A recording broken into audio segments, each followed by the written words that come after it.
بنا به آخرین خبرها، در ناآرامی‌های روز 25 نوامبر در ولایت مختار کوهستان بدخشان 3 نفر کشته شده، دست کم 15 تن دیگر جراحت برداشتند.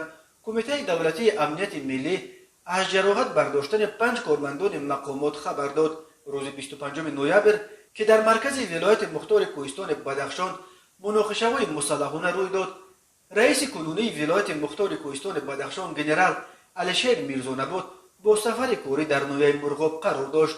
روز 26 نوامبر در مرکز خاروق در میدان نزد بنای حکومت ولایت اعتراض ساکنان دوام کرد.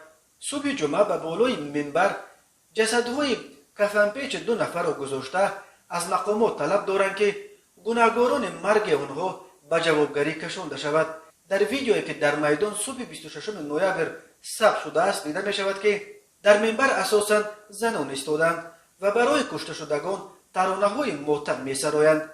ساکنان میگویند که یک قسم اعتراضگران شبانه هم در میدان ایستادند.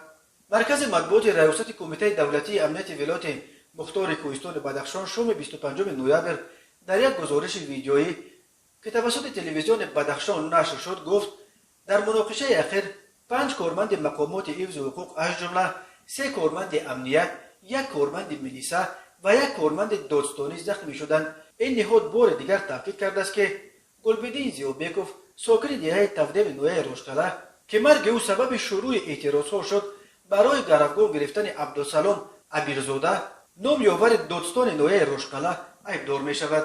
ساکنان میگویند که این حادثه ماه فوریه سال 2020 گرفتگاهگیری نبود بلکه به دادستان فهماندند که به دختران محلی چشم علا نکند. به گفته ساکنان اون وقت دادستان از مردم بدخشان عذر هم پرسید و این مسئله با میانروی رئیس وقت ولایت یادگار فیضوف با روی آسایشته حل کرده شد، ولی بعد برکناری فیضوف این پرونده از نو برداشته شد و در نهایت به تیرپرانی و مرگ مردم و ناآرامی ها آورد.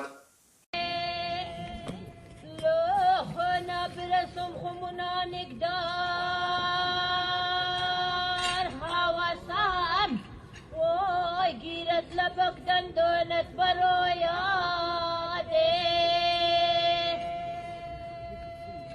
وای برایت نفسامه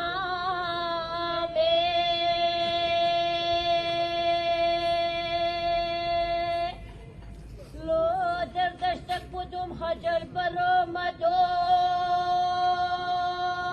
وسنتین وای نجو یک تملو غستت نه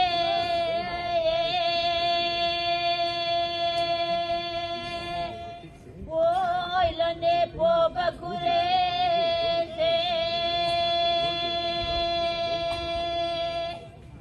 لده کم بزکزر نگارت خطورای